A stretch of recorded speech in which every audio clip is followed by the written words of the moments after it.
VVIP সিকিউরিটিতে ব্যস্ত SSF এর একজন সিইউএএস অপারেটর। তো এই যে ছবির মধ্যে এখানে দেখা যাচ্ছে।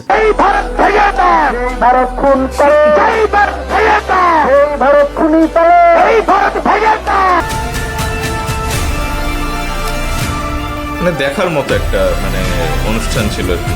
একটু বলেন তো, কমেন্টে একটু বলেন যে তাদের কি করা উচিত। তো দেখেন এখানে আইএসপিআর বাংলাদেশ বলতেছে যে বাংলাদেশ নৌবাহিনীকে জড়িয়ে ভারতের ট্রলার ডুবি নিয়ে ভিত্তিহীন সংবাদ প্রচার, ঢাকা 16 ডিসেম্বর 2025। মানে বিজয় দিবসটাও শান্তি মতো করতে দেন না ভাই। বিএনপির জন্য একটা খারাপ খবর, সেটা হচ্ছে যে গুমের পর খুন করা হয়েছে বিএনপি নেতা ইলিয়াস আলীকে। আসসালামু আলাইকুম বন্ধুরা, কেমন আছেন? আমি এনাম, আশা করি সবাই ভালো আছেন। বন্ধুরা আজকেও ভিডিও নিয়ে হাজির হয়ে গেছি। গতকালকে একদিনের বিরতি ছিল। তো বন্ধুরা অ্যাজ ইউজুয়াল বাংলাদেশের ডিফেন্সের কিছু খবর থাকবে এবং বাংলাদেশের খবর থাকবে এবং কাংলিয়াদের খবর থাকবে। কাংলিয়াদের খবর না দেখাইলে ভাই আমার শান্তি লাগে না।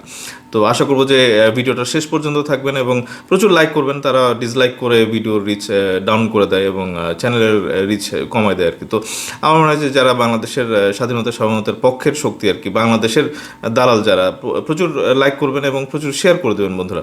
তো আসেন আমরা ভিডিওটা শুরু করি।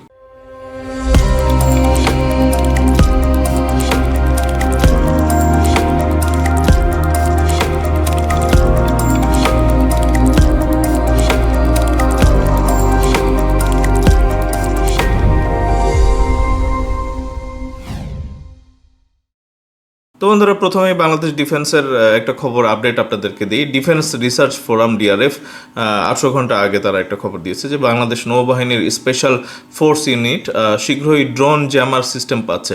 মানে কেনেন ভাই, কিনে টিনে প্রচুর স্কিল্ড হন এবং শক্তিশালী একটা সামরিক বাহিনী তৈরি করেন। নেভি, তারপরে এয়ারফোর্স। আমার প্লে লিস্টে বন্ধুরা যারা আমার চ্যানেলে একেবারে নতুন আছেন, প্রচুর ভিডিও পাবেন ডিফেন্সের। এবং আমার মনে হয় যে বাংলাদেশের যারা সামরিক শক্তি আছে তারা তাদের শক্তি বৃদ্ধি করবে এবং দর্শকদেরও উচিত যে এই চ্যানেলটা যেন সবার কাছে রিচ করে, সেটার জন্য প্রচুর কিন্তু শেয়ার যেন আপনারা করেন আর কি। ইতিমধ্যে একটি টেন্ডার ইস্যু করা হয়েছে সিইউএএস সিস্টেমগুলো ক্রয়ের উদ্দেশ্যে। এগুলি হবে হাতে বহনযোগ্য এবং সংগ্রহ করা হবে ন্যাটোভুক্ত বা ইউরোপিয়ান ইউনিয়নভুক্ত কোনো দেশ থেকে। এছাড়াও নৌবাহিনী নতুন করে 50 ইউনিট চীন থেকে QW-18A ম্যানপ্যাড এবং 10 ইউনিট FL-3000N VSHORAD বিমান বিধ্বংসী মিসাইল ক্রয়ের টেন্ডারও ইস্যু করেছে। ছবিতে ভিভিআইপি সিকিউরিটিতে ব্যস্ত এসএসএফ এর একজন সিইউএএস অপারেটর। তো এই যে ছবির মধ্যে এখানে দেখা যাচ্ছে। তো বন্ধুরা আমরা জানি যে 54তম মহান বিজয় দিবস 2025 সালে হয়েছে এবং 16 ডিসেম্বরে। তো বন্ধুরা আমি আবারও সবাইকে শুভেচ্ছা জানাই মহান বিজয় দিবস উপলক্ষে। এবং 54 জন স্কাই ডাইভ দেয় আর কি আকাশ থেকে, এবং আশিক চৌধুরী ছিলেন উনি অন্যতম, এবং বাকি 53 জন কিন্তু ওই সামরিক বাহিনী, নৌবাহিনী, বিমান বাহিনী তাদের আর কি। তো এইটা একটা মনোমুগ্ধকর একটা শো হয়েছিল এবং আমরা দেখেছি আর কি। তো আমি আসলে এই ভিডিওটা আবারও এখানে দেখাতে চাই। আইএসপিআর বাংলাদেশ থেকে তাদের একটা পেজ থেকে এই ভিডিওটা করেছে এবং আমার মনে হয় যে আমি আমার চ্যানেলে অন্তত এটা সংরক্ষণ করার চেষ্টা করবো আর কি। তো বন্ধুরা আমরা ভিডিওটা শুরু করি এবং এটা একটা বিশ্ব রেকর্ড হয় এবং বাংলাদেশ আসলে এই সুযোগগুলি ছাড়তে চায় না। কাংলিয়ারা এবং প্রতিবেশী বন্ধুরাষ্ট্র যারা আছে, যারা বাংলাদেশকে স্বাধীনতা এনে দিয়েছিল, এইসব গর্ব করে আর কি, তারা করেছে 71 সালে। বাট এখন যে তাদের ভূমিকা আর কি, তো তাদের আসলে হিংসা করা ছাড়া কোনো উপায় নেই। প্রচুর ভালো মানুষ আছে প্রতিবেশী রাষ্ট্রের ভারতের আর কি। এবং কাংলিয়াদের আসলে কাংলিয়া কেন বলি, তাদের ওই গ্লোবাল হাঙ্গার ইন্ডেক্সে কিন্তু বাংলাদেশের চাইতেও তারা পিছিয়ে আছে আর কি। তারা আমাদেরকে ভুকা নাঙ্গা, কাঙ্গালি এসব বলে আর কি। তো তারা তো বাংলাদেশের চাইতে খারাপ অবস্থা। তো এই ইন্ডিয়াকে কাংলিয়া বলবেন, এটা হচ্ছে যে আমার অনুরোধ সবাইকে। তো বন্ধুরা আমরা আসেন ভিডিওটা একটু দেখি আর কি। এবং এখানে দেখেন আশিক চৌধুরী সাহেবের হেলমেটের মধ্যে কিন্তু হাদির মুখাবয়বটা উনি রেখেছিলেন, একটা রেসপেক্ট জানানোর জন্য। এবং আশিক চৌধুরী সাহেব নিজেও বলেছেন যে সুদানে যে যারা 6 জন আমাদের সামরিক বাহিনীর তারা হতাহত হন আর কি, মারা যান, এবং আরও 9 জন আহত হন আর কি। তো তাদেরকে রেসপেক্ট রাখার জন্য কিন্তু, দেওয়ার জন্য প্রত্যেকে কিন্তু নামের যে একটা ব্যাচ এখানে লাগানো হয়, সেখানে কিন্তু ওই তাদের নাম উল্লেখ ছিল আর কি। এবং 71-এ যারা আমাদের বাংলাদেশকে দিয়ে গেছিলেন, যারা নিজেদের জীবন দিয়ে বাংলাদেশকে স্বাধীন করে গেছিলেন, তো তাদেরকে রেসপেক্ট জানানোর জন্য কিন্তু এই স্কাই ডাইভটা। এবং আমরা জানি যে মহান বিজয় দিবসের যে একটা মনোমুগ্ধকর একটা কুচকাওয়াজ হয়েছিল, এটা সবাই আমরা দেখেছি আর কি। তো দেখেন, আসেন আমরা ভিডিওটা শুরু করি। দেখেন কি অবস্থা, লাল সবুজ দেখলে ভাই কিন্তু মানে ভিতরটা মানে নড়ে চড়ে ওঠে আর কি। দেখছেন, মানে একসাথে 54 জন কিন্তু কখনো আকাশ থেকে লাভ দেয়নি পতাকা হাতে। অদম্য 54।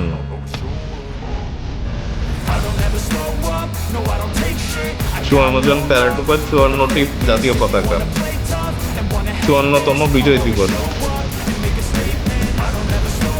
সাংঘাতিক বানাইছে ভাই, গিনেস ওয়ার্ল্ড রেকর্ড আর কি, হ্যাঁ গিনেস বুকের মানে লোগোটা, গিনেস রেকর্ডের লোগোটা দেখালো।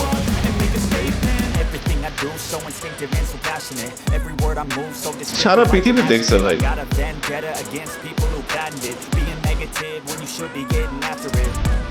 সুন্দর।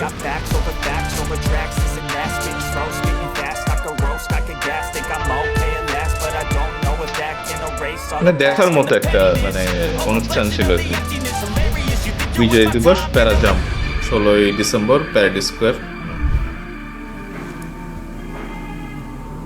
তো আমি এর আগেও কিন্তু মানে তাদের একটা অনুশীলন ছিল, এইটাও দেখিয়েছি আর কি বন্ধুরা। এবং একটা দর্শকের কমেন্ট খুব মানে মন ছুঁয়ে গেছে, উনি এসে কমেন্ট করে বলেছেন যে এরকম যে স্কাই ডাইভ হচ্ছে এখানে 54টা জেড&সি দেখলে আরও ভালো লাগতো আর কি। তো এটা চলে আসবে, আমরা চাই যে বাংলাদেশ মানে সামরিক খাতে কিন্তু প্রচুর ইনভেস্ট করুক, এবং হঠাৎ করে আসলে প্রয়োজন পড়ে গেছে, এবং এইটা প্রয়োজনের তুলনায় কিন্তু 2 গুণ 3 গুণ 4 গুণ যদি খরচ হয় হোক ভাই, একটা শক্তিশালী সামরিক বাহিনী ইমিডিয়েটলি করে ফেলেন, পরে আবার সুযোগ পাওয়া যাবে কিনা গড নোজ। তো দেখেন এখানে আইএসপি এর আরও একটা খবর এখানে না দিলেই না, 16ই ডিসেম্বর। তো গুজব ছড়াচ্ছে আর কি, গুজব মাতা মানে প্রতিবেশী রাষ্ট্র, তারা বাংলাদেশ নৌবাহিনী ওখানে ধাক্কা দিছে, তাদের জাহাজ ডুবে গেছে। তো এটা অনেকে আমরা জানি, বাট আইএসপি এর এই খবরটা আসলে দেখাই, কারণ তাদের তো আসলে লজ্জা শরম নাই। কাংলিয়া দেশের তারা ওই মেকআপ টেকআপ লাগায় মাঝে মাঝে আইসা মানে গুজব ছড়ায়, মানে কি সুন্দর করে মিথ্যা কথা বলে, মানে কি করা উচিত ভাই? আপনারা একটু বলেন তো, কমেন্টে একটু বলেন যে তাদের কি করা উচিত। তো দেখেন এখানে আইএসপি এর বাংলাদেশ বলতেছে যে বাংলাদেশ নৌবাহিনীকে জড়িয়ে ভারতের ট্রলার ডুবিয়ে নিয়ে ভিত্তিহীন সংবাদ প্রচার, ঢাকা 16 ডিসেম্বর 2025। মানে বিজয় দিবসটাও শান্তি মতো করতে দেয় না ভাই। সম্প্রতি কিছু কিছু সংবাদ মাধ্যমে এবং সামাজিক যোগাযোগ মাধ্যমে বাংলাদেশ নৌবাহিনীকে জড়িয়ে ভিত্তিহীন, বিভ্রান্তিকর এবং ভুল তথ্য প্রচার করছে, যেখানে দাবি করা হয়েছে ভারতের জলসীমায় অনুপ্রবেশ করে বঙ্গোপসাগরে মাছ ধরার সময় পারমিতা 10 নামক একটি ভারতীয় মাছ ধরার ট্রলারকে বাংলাদেশ নৌবাহিনীর জাহাজ ডুবিয়ে দেয়। মানে নিজেরা ডুবায় ভাই দোষ চাপাইতে পারে, এটাও কিন্তু সম্ভব। মানে তারা যে করতে পারে ভাই, মানে তারা সব কিছুই করতে পারে। প্রকৃতপক্ষে ভারতীয় মাছ ধরার ট্রলারটি দুর্ঘটনায় পতিত হওয়ার সময় বাংলাদেশ নৌবাহিনীর টহলরত জাহাজ দুর্ঘটনাস্থল থেকে প্রায় 12 মাইলের অধিক দূরত্বে বাংলাদেশের জলসীমায় টহল কার্যক্রম পরিচালনা করছিল। চিন্তা করছেন? এবং তারা যে মিথ্যা টিথ্যা বলে, মানে এগুলো তো খোলাসাও হয়, মানে দুই দেশের রাষ্ট্রের মধ্যে মানে যখন ঠিক হয়ে যায় যে না তারা সঠিক কোনটা মানে গুজব কোনটা, তারা সরিও বলে না ভাই। মানে তারা এতটাই মূর্খ, এতটাই চামার যে তারা যে মিথ্যা কথা বলে, পৃথিবীর সবাই জানে যে তারা মিথ্যা বলতেছে, কিন্তু তারা স্বীকার করে না, সরিও বলে না। মানে একটা ওই কি বলবো আর কি। আপনারা কমেন্টে জানান ভাই, আপনাদের যত ক্ষোভ আছে ভাই, মানে উগলে দেন, কমেন্ট বক্স একেবারে খোলা আছে। আমরা ওই দেখতে চাই যে ওই কাংলিয়া দেশের কেউ যেন এখানে এসে বুলি না করে আর কি। গতকাল সোমবার 15/12/2025 বাংলাদেশের সময় 15টা 15 ঘটিকায় ভারতীয় কোস্টগার্ডের maritime rescue coordination centre MRCC থেকে মেরিটাইম রেস্কিউ কোঅর্ডিনেশন সেন্টার ঢাকাকে ইমেইলের মাধ্যমে জানানো হয় যে Indian fishing boat IFB Paramita 10 নামক একটি মাছ ধরার ট্রলার বঙ্গোপসাগরের ভারতীয় জলসীমায় 16 জন জেলে সহ ডুবে যায়। চিন্তা করছেন? ওরা ইমেল পাঠাইছে আর কি বাংলাদেশের কাছে এবং হেল্প চাইছে। ভারতীয় অপর একটি মাছ ধরার ট্রলার IFB রাঘুপতি কর্তৃক এ পর্যন্ত পারমিতা 10-এর 11 জন জেলেকে উদ্ধার করা হয়েছে এবং বাকি 5 জন জেলে নিখোঁজ রয়েছে। এছাড়াও নিখোঁজ জেলেদের উদ্ধারে ইন্ডিয়ান কোস্টগার্ড পার্শ্ববর্তী সকল জাহাজ এবং মাছ ধরার ট্রলারকে সহায়তা করার আহ্বান জানায়। এ প্রেক্ষিতে ভারতীয় MRCC থেকে ইমেল পাওয়ার সাথে সাথেই বাংলাদেশ নৌবাহিনী টহলরত জাহাজকে দ্রুততার সাথে বাংলাদেশ জলসীমার অনুসন্ধান কার্যক্রম পরিচালনার নির্দেশনা প্রদান করা হয়। বাংলাদেশ ও ভারতের যথাযথ কর্তৃপক্ষের সাথে সমন্বয়ের মাধ্যমে নৌবাহিনীর টহলরত জাহাজ ভারতীয় কোস্টগার্ড ও বাংলাদেশের স্থানীয় জেলেদের সাথে সমন্বয় করে বাংলাদেশের জলসীমায় অনুসন্ধান কার্যক্রম পরিচালনা করে। এ ধরনের উদ্যোগ কেবল মানবিক দায়িত্ব পূরণই করে না, বরং প্রতিবেশী দেশগুলোর মধ্যে সমঝোতা ও বন্ধুত্বপূর্ণ সম্পর্ককে আরও দৃঢ় করে। অপরদিকে বর্ণিত ঘটনাকে কেন্দ্র করে কিছু কিছু সংবাদ মাধ্যম এবং সামাজিক যোগাযোগ মাধ্যমে প্রচার করা হয় যে বাংলাদেশ নৌবাহিনী জাহাজ ভারতীয় জলসীমায় প্রবেশ করে মাছ ধরার ট্রলার পারমিতা 10কে ডুবিয়ে দেয়, যা ভিত্তিহীন। এ ধরনের ভুল তথ্য গণমাধ্যমে প্রচার অত্যন্ত দুঃখজনক এবং অনাকাঙ্ক্ষিত। এমতাবস্থায় বাংলাদেশের বিরুদ্ধে অপপ্রচার এবং বিভ্রান্তিকর সংবাদ প্রকাশ হতে বিরত থাকার জন্য সকল সংবাদ মাধ্যমের প্রতি আহ্বান জানানো যাচ্ছে আর কি।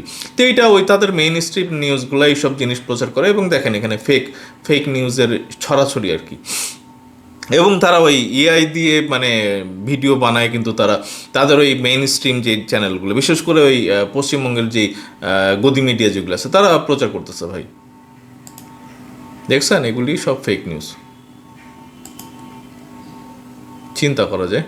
এবং এই যে এখানে greetings from MRCC Chennai India, মানে এই যে এখানে তারা ইমেল টিমেল পাঠায় রিকোয়েস্ট করছিল আর কি।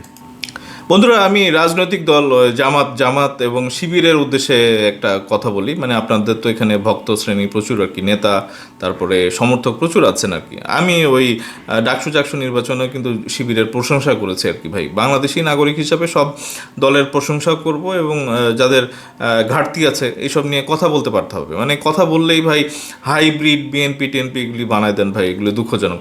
দেখেন ওই তিস্তা পারে কিন্তু আমরা একটা মশাল মিছিল দেখছিলাম না, ওটা বিএনপির এরা ডাকছিল আর কি। তো ওখানে কিন্তু ওই জামাত শিবিরের অংশগ্রহণ আমরা দেখিনি।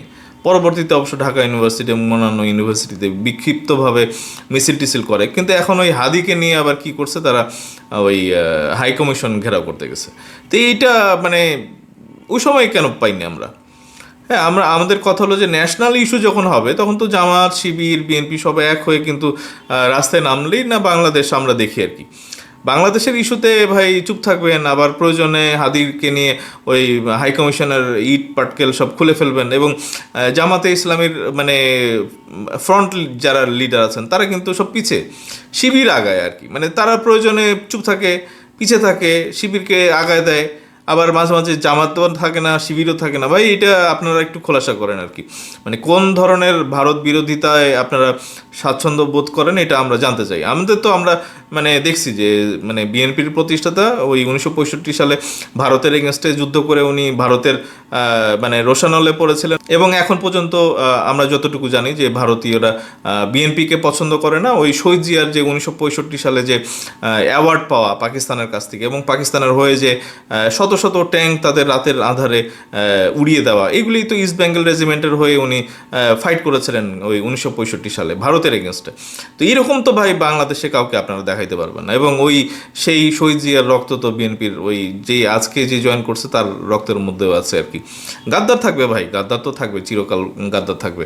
কিন্তু এটা হচ্ছে যে ইন জেনারেল কথা বলতেছে। এবং আমরা দেখেছি যে 1971 সালে শহীদ জিয়া ঊর্ধ্বতন পাকিস্তানি যেই সিনিয়র যারা ছিলেন তাদেরকে সরিয়ে দিয়ে উনি রিভল্ট বলে স্বাধীনতার ঘোষণা করেছিলেন এবং যুদ্ধ করেছিলেন। তো একাধারে উনি ভারত এবং পাকিস্তানের মানে বিরোধী ছিলেন ওই সময়। এবং আমরা শহীদ জিয়াকে দেখছি যে দেশ পরিচালনার সময় কিন্তু আবার পাকিস্তান এবং ভারতের সাথে কিন্তু উনি সম্পর্ক রেখেছিলেন আর কি। তো এইগুলোই তো ভাই কারিশমা। তো এখানে দেখেন জুলকারনাইন সায়ের উনি একটা পোস্ট দিয়েছেন যে লোক দেখানো ভারত বিরোধিতা এবং হচ্ছে যে প্রকৃত ভারত বিরোধিতা, এটা উনি আবার একটা পোস্ট শেয়ার করেছেন। এটা একটু আমরা দেখি। এই ভারত ভেঙে দাও, এই ভারত খুন করে, এই ভারত ভেঙে দাও, এই ভারত খুনি করে, এই ভারত ভেঙে দাও। দেখেন নিচেরটা কি অবস্থা আর উপরেরটা কি অবস্থা, এটা দেখাচ্ছে।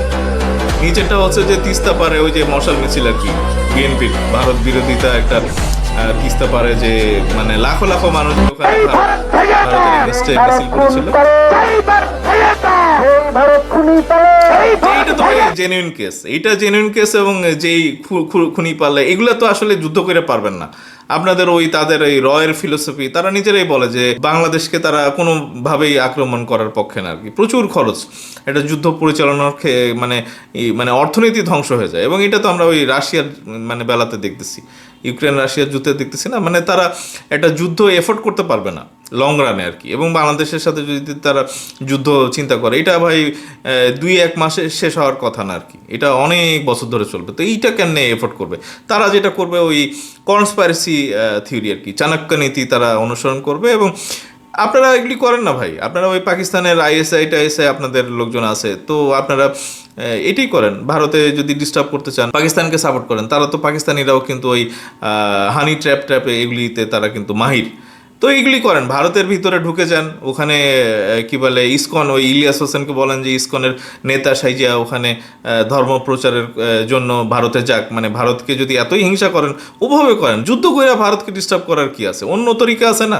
ইলিয়াস হোসেন যাক ইসকনের নেতা হয়ে ভারতে দিল্লিতে যাইয়া বসবাস করুক। উনি তো ইস্ট পাকিস্তানের নেতা, ওই ওয়েস্ট পাকিস্তান মানে অসীম মনিরকে দিল্লিতে বসে ইসকনের নেতা সাইজা ডিস্টার্ব করুক ওখানে, ওই জায়গাতে চলে যেতে বলেন, দিল্লিতে ইসকনের নেতা হয়ে ওখানে চলে যেতে বলেন। তো এখন আরো কিছু খবর দেখাবো, এবং কাংলিয়া দেশেরও খবর আছে আর কি। দাড়ি টুপিকে রাজাকারের প্রতীক বানানোয় হেফাজতের দিয়ে তীব্র নিন্দা।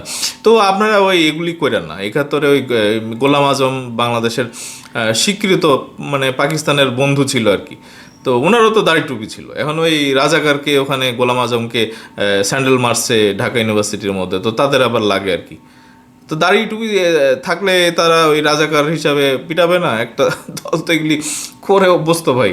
বিএনপির জন্য একটা খারাপ খবর, সেটা হচ্ছে যে গুমের পর খুন করা হয়েছে বিএনপি নেতা ইলিয়াস আলীকে। মানে উপরে ভালো থাকুক, আল্লাহ ওনাকে মানে বেহেশত নসিব করুন আর কি। এবং দোয়া করি ইলিয়াস আলী ওনার জন্য আর কি। যারা হাদির জন্য ভারত বিরোধিতায় নামছেন আর কি, তো তাদের মনে রাখা উচিত যে বিএনপি কিন্তু দীর্ঘদিন থেকে এই ইলিয়াস আলী এবং আরও অনেকে যাদের এখনও খোঁজ পাওয়া যায় নাই যে তারা জীবিত আছেন না মৃত, তো তাদের মানে এইসব কিন্তু এই ব্যথা এবং এই বোঝা কিন্তু টেনে বেড়াচ্ছে আর কি। এবং এগুলি কিন্তু পাকিস্তান করে না, এগুলি সব প্রতিবেশী রাষ্ট্র, বন্ধু রাষ্ট্র কাংলিয়া করেছে আর কি। তো দেখেন কিছুক্ষণ আগে এরকম একটা খবর আসলো যে রাজধানীর ছাত্রী হোস্টেল থেকে এনসিপি নেত্রীর মরদেহ উদ্ধার। বন্ধুরা, আমি কয়েকদিন আগে একটা পোস্ট দিয়েছিলাম যে ধরেন কথার কথা যে ওই হাদির মতো যদি আরও 10টা এরকম কি বলে কিলিংয়ের একটা মানে মহড়া হয়, ধরেন আগামী 1 সপ্তাহের মধ্যে, ন্যাশনাল স্ট্র্যাটেজি কি? এই জামাত শিবির কি ওই সত্যি ভারতের ইট পাটকেল খুলে নিয়ে আসবে অ্যাম্বাসির হাই কমিশনের? তো এইটা তো পাকিস্তানও করতে পারে। তো দেখেন এইসব মানে নিজেদের মধ্যে বিভেদ সৃষ্টি করা বা একটা দেশকে মানে অস্থিতিশীল করার মানে এই যে চক্রান্ত, এটা কিন্তু ভারতের বাইরেও অন্য রাষ্ট্র করতে পারে। ধরা যাক পাকিস্তান করলো, বা ধরা যাক যে মিডল ইস্টের কোনো একটা কান্ট্রি করলো, বা ওয়েস্টার্ন ব্লকের কেউ করলো। মানে আপনাদের কি এইসব মানে চিন্তা ভাবনা বা একটা ডিপ অ্যানালাইসিস করার ক্ষমতা বা ওই রকম লোকজন আছে? তো এই বাংলাদেশ এবং ভারতের মধ্যে গ্যাঞ্জাম লাগিয়ে দেওয়ার মতো কিন্তু অনেক রাষ্ট্র আছে। মানে এগুলি কিন্তু একটু আমাদের ভাবা উচিত আর কি। মানে আমি ধরে নিচ্ছি যে 100% আপনারা রাইট, ভারত হচ্ছে আমাদের একদম এক্সট্রিম লেভেলের চিরশত্রু আর কি। 71-এর আগে থেকেই আমাদের শত্রু। মানে আমাদের স্বাধীনতা দিয়ে তারা সৈন্যবাহিনী নিয়ে চলে গেছিলো, এটাও তারা ঠিক করে না আর কি। তো আমরা ধরে নিচ্ছি যে ভারত 1 নম্বর শত্রু। তো এই শত্রুর সাথে তো আবারও একটা নতুন করে গ্যাঞ্জাম লাগিয়ে দেওয়ার জন্য অনেক রাষ্ট্র কাজ করতে পারে। তো এইটা একটু চিন্তা করে দেখেন, মানে আপনাদের ভাবনার জন্য একটু খোরাক দিলাম, একটু চিন্তা করেন যে কে কে এই কাজ করতে পারে। তো দেখেন এখানে শিবিরের লোকজন স্বরাষ্ট্র উপদেষ্টার কাছে গিয়ে ওনাকে কাঁদাই দিছিলেন ভাই, এবং পদত্যাগ চাইছেন স্বরাষ্ট্র উপদেষ্টা, পররাষ্ট্র উপদেষ্টা। তো এখন উনি ভয়ে ভীতিতে কি এসব করতেছে কিনা জানি না। উনি বলতেছেন যে তৌহিদ হোসেন সাহেব, ফরেন অ্যাফেয়ার্স অ্যাডভাইজার, উনি বলতেছেন যে don't want India's advice on elections. তো এটা তো উনি বলে আসতেছেন, ওনারা আর কি জান দিবে রে ভাই? আপনারা চান যে ভারতের সাথে যুদ্ধ করতে, এখন যুদ্ধ করে তো আমাদের এই মুহূর্তে তো আমাদের কোনো সুযোগ নেই। যেগুলি বাংলাদেশ অর্ডার দিয়েছে জেট ফাইটার থেকে শুরু করে বা আকাশ প্রতিরক্ষা সিস্টেম, এগুলো আস্তে আস্তে ভাই 2026, 27, 28 বা তারও বেশি সময় লাগতে পারে।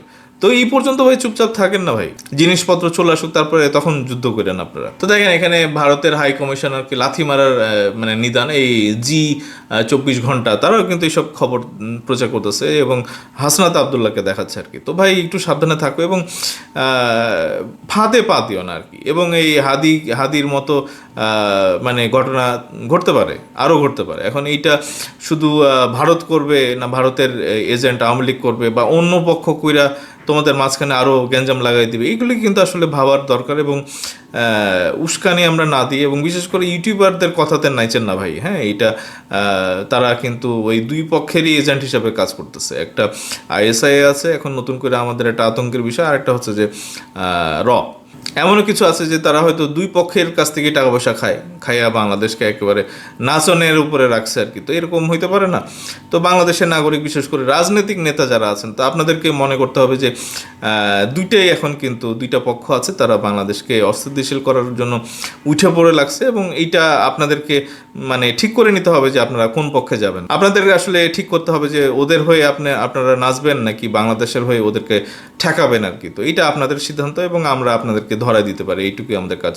তো বন্ধুরা এখনকার মতো এইটুকুই। যারা আমার চ্যানেলে নতুন আছেন অবশ্যই চ্যানেলটা সাবস্ক্রাইব করতে ভুলবেন না, লাইক করবেন, কমেন্ট করবেন এবং প্রচুর শেয়ার করে দেবেন বন্ধুরা। এবং বাংলাদেশের পক্ষের যারা শক্তি আছেন তারাই আমার এই মানে এই চ্যানেলটাকে নিজের মনে করে প্রমোট করবেন, বেশি বেশি করে শেয়ার করে দেবেন। এবং দলীয় দৃষ্টিকোণের বাইরে আমরা বাংলাদেশের পক্ষে কথা বলি, বাংলাদেশের স্বাধীনতা সার্বভৌমত্বের কথা বলি। এবং যারা এই বাংলাদেশের বিরুদ্ধে অবস্থান নেবেন আমরা সবাই এক হয়ে কিন্তু বাংলাদেশকে রক্ষা করবো, এটা আমাদের শপথ আর কি।